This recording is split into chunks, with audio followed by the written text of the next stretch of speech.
আসসালামু আলাইকুম। সবাইকে মেধা করে স্বাগতম।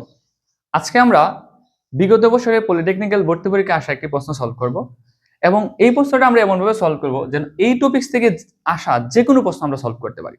তাহলে চলুন ক্লাসটা শুরু করা যাক।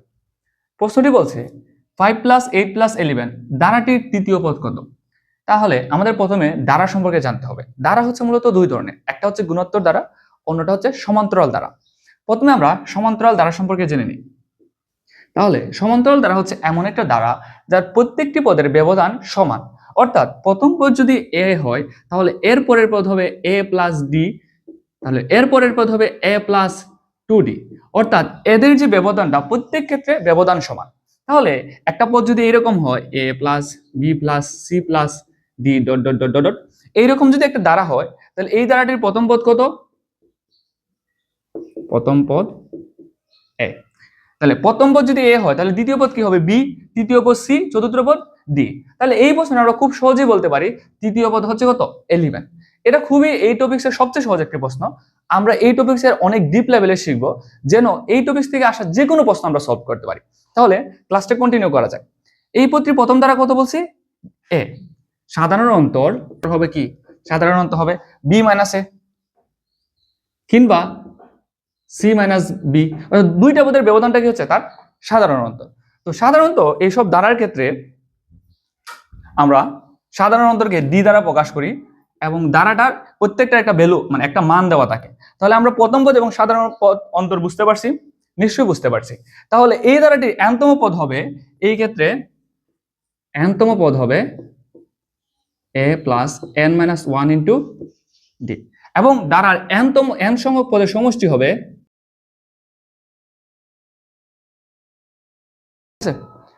তাহলে এইটা হচ্ছে আমাদের সূত্র। এখন আমরা এই ধারার ক্ষেত্রে পঞ্চম পদ সপ্তম পদ বের করার চেষ্টা করি। তাহলে এখন যদি আমরা ধারাটির পঞ্চম পদ বের করি, কোন পদ বের করি স্যার? পঞ্চম পদ বের করি। তাহলে চলো আমরা সূত্রের মাধ্যমে ধারাটির পঞ্চম পদ বের করি। দেখো, প্রথম হচ্ছে কি ধারাটি একটি সমান্তরাল ধারা। কিভাবে বুঝতে পারছি ধারাটি সমান্তরাল ধারা? এই দেখো 5 থেকে 8 এর ব্যবধান কত? 3। 8 থেকে 11 এর ব্যবধান কত?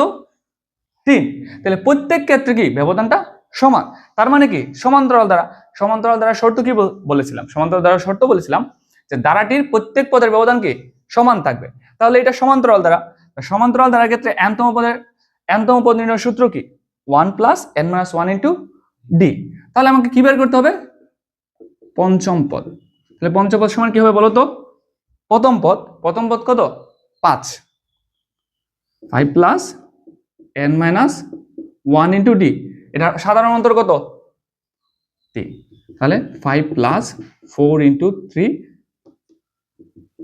5 + 12, তার মানে কত? 17। তাহলে ধারাটির পঞ্চম পদ কত? 17।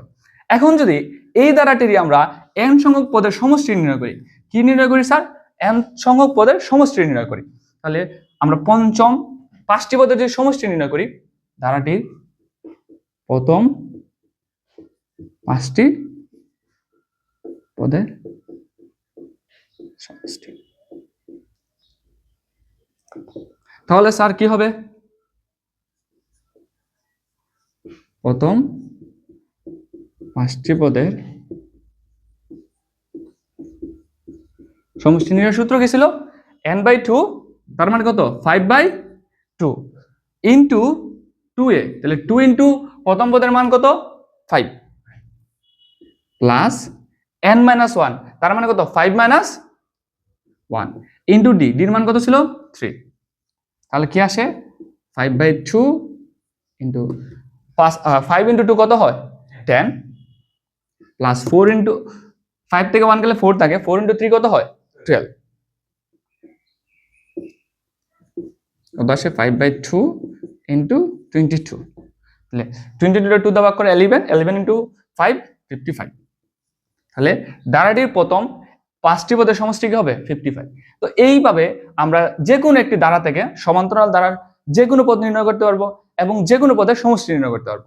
আমাদের বিগত বছরে আসা প্রশ্নটি খুবই সহজ ছিল এবং ধারাটি থেকে বলছিল তৃতীয় পদ বের করতে, যা হচ্ছে আমরা প্রশ্ন দেখেই বের করতে পারতাম।